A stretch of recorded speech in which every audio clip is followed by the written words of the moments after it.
Assalamualaikum warahmatullahi wabarakatuh. Nama saya Vita Elia Kulsum, NIM 2020250020.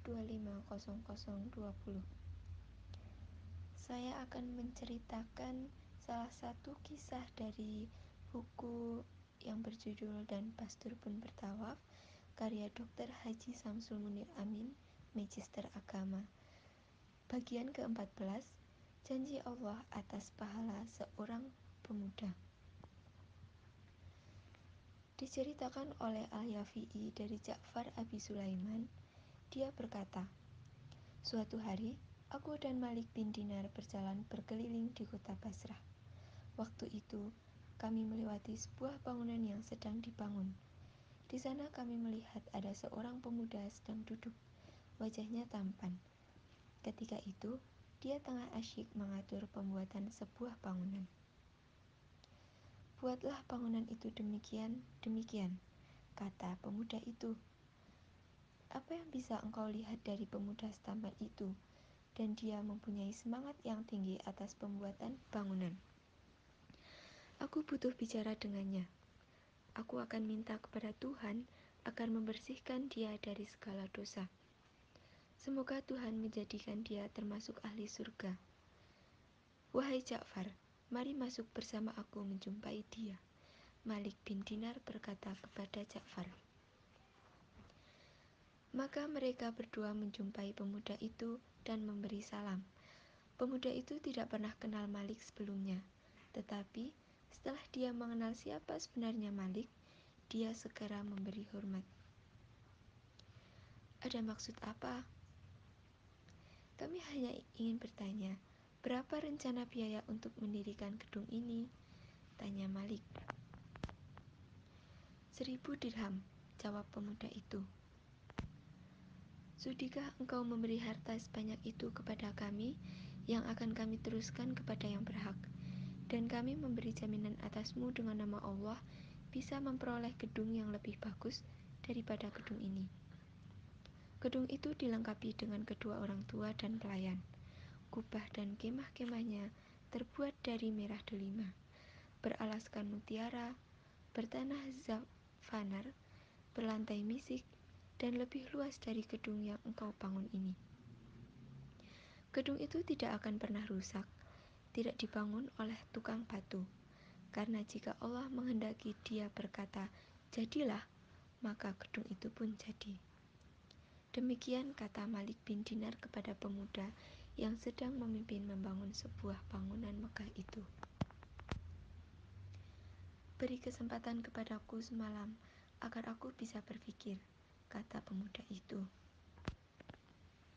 Pagi hari, pemuda itu menemui Malik dan menyatakan kesediaannya.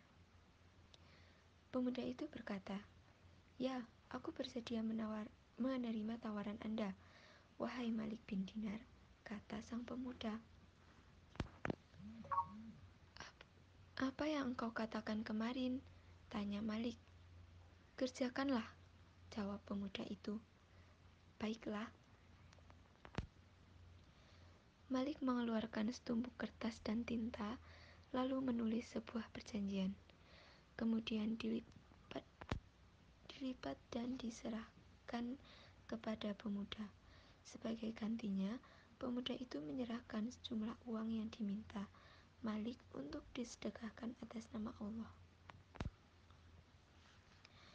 Suatu hari Malik menemukan buku di mihrab ketika dia beranjak dari sholat subuh. Saat diambil lalu dibuka, pada sampulnya tertulis tetapi tidak menggunakan tinta. Bunyinya, ini berisi kesediaan Allah kepada Malik bin Dinar dan menepati janji kepada si pemuda akan sebuah gedung sebagaimana dijanjikan kepadanya dengan tambahan 7 kali lipat. Malik pergi menemui pemuda itu dengan membawa buku yang ditemukannya. Namun pemuda itu sudah menemui ajalnya kemarin. Malik dan Ja'far menemui orang yang memandikan jenazah. Coba ceritakan kepada kami, apa yang dikatakan pemuda itu sebelum menemui ajalnya? Tanya Malik. Pemuda itu berkata bahwa jika dia meninggal dan telah dikafani, Maka selipkanlah buku ini di antara kain kafan dan tubuhnya. Malik mengeluarkan buku yang dimaksud, di mana di dalamnya terdapat tulisan perjanjian sebagaimana yang dimaksud oleh orang yang memandikan. Ya, buku ini dan surat-surat yang dimaksud itu, demi Zat yang Maha Kuasa, sesungguhnya kami telah menyelipkan buku itu di dalam kain kafannya dengan tanganku ini, dan lalu memendamnya di kuburnya. Maka tiba-tiba berhentilah tangisan orang-orang di sekitar itu. Sementara dari kejauhan ada seorang pemuda lain berdiri di hadapan Malik. Wahai Malik, ambillah hartaku 200.000 dirham dan beri jawaban kepadaku sebagaimana engkau lakukan kepada pemuda itu. Tidak bisa, ini adalah sudah menjadi kehendak Tuhan, dan dia melakukan perbuatan sesuai dengan yang dikehendakinya. Sejak itu, bila Malik bin Dinar teringat pemuda mulia itu, Malik selalu menangis, terharu akan kebesaran Allah.